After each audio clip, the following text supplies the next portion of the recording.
I'm joined by a local boy as opposed to everybody else. Tom Taylor, you're Mr. Famous comic book writer, aren't you?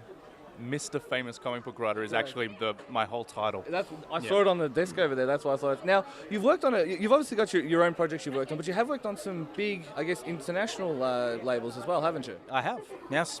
I've written for the Star Wars franchise. I've written several Star Wars series, Star Wars Blood Ties, Star Wars Invasion, Star Wars Adventures, working on the new Darth Maul Death Sentence series. Also written for DC, IDW, 2000 AD, and Gestalt. So I keep busy.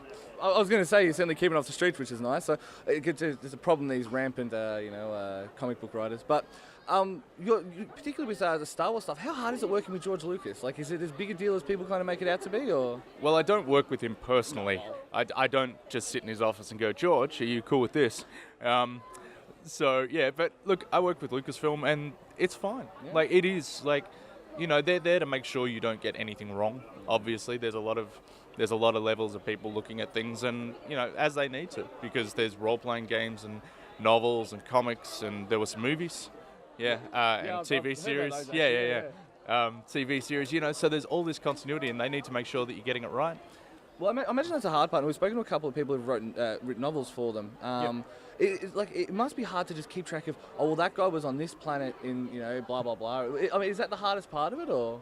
It kind of is in a way. I mean, that's what they're there for as well. That's what Lucasfilm are there to make sure you're doing the right thing. But I do try and stay very, very up to date with everything. All Star Wars creators get a special thing, which I'm assuming you're allowed to talk about, called the Holocron, which is a database of everything that's ever happened. Yeah.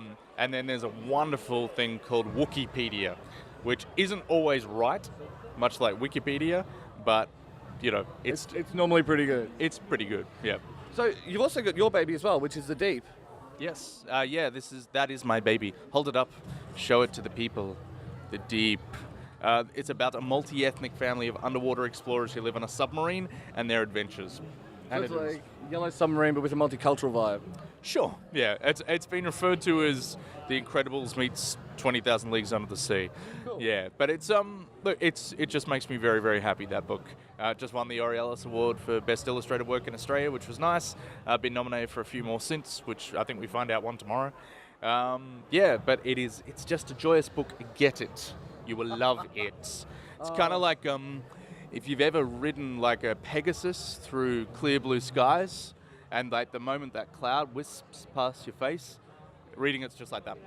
So exactly, that's actually like quantified. You guys did tests and everything for that, yeah? Oh, of course. Yeah. Well, that was having done several things, riding a manatee, things like that. That was the description. The most accurate comparison. Yeah. Yeah, that's fair enough. Yeah.